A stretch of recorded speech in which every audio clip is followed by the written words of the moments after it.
Mesdames et messieurs, bonjour et bienvenue à la session de la revue de presse de ce mardi 15 octobre 2024. La grève générale que projettent organiser les agents des secteurs éducation, formation et santé de la fonction publique polarise l'attention. Fraternité Matin, le quotidien pro-gouvernemental, s'étonne de ce mouvement de ses fonctionnaires.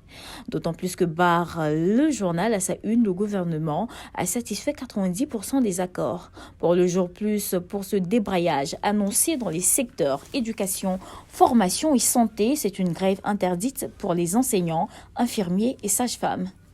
Notre voix qui fait parler David Bliblé, qui est le porte-parole de l'intersyndicale du ministère de l'Éducation, indique aller jusqu'au bout des revendications. La nouvelle alliance, à sa grande une, explique pourquoi les fêtières syndicales des fonctionnaires déchirent la trêve sociale. Du front social au front politique, il n'y a qu'un pas à franchir et les titres de certains journaux nous y mènent allègrement. Le RHDP renforce ses positions partout sur le territoire national. Le mandat à la faveur de l'installation de la coordination régionale de la ME réverbère le message du ministre d'État Adjumani qui crie haut et fort que le seul agenda du RHDP, c'est Ouattara. Une manière sibylline de présenter la candidature du président pour 2025. Et le patriote enchaîne que pour la victoire du RHDP en 2025, la ME est gonflée à bloc, ce qui permet à Patrick Hachi, le nouveau coordonnateur régional, de jubiler avant l'heure en déclarant que le RHDP a déjà gagné dans la ME.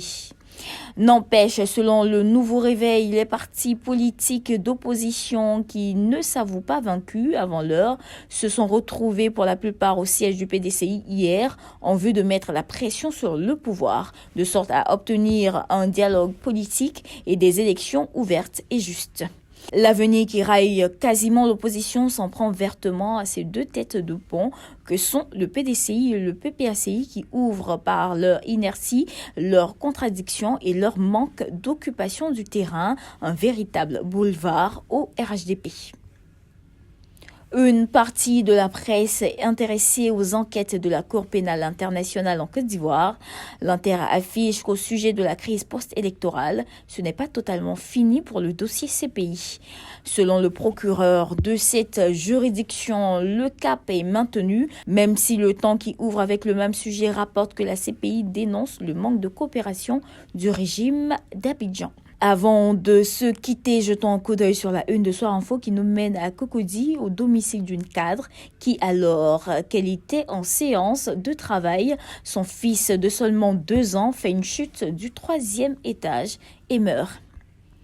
Finissons à l'international, précisément au Gabon où le parti de l'ex-président Bongo soutient la constitution d'Oligui Nguema.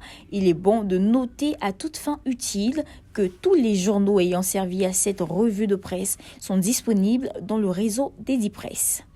Mesdames et messieurs, voici ainsi égrené l'essentiel de l'actualité. Nous vous donnons rendez-vous demain, même heure, même canal. D'ici là, portez-vous bien.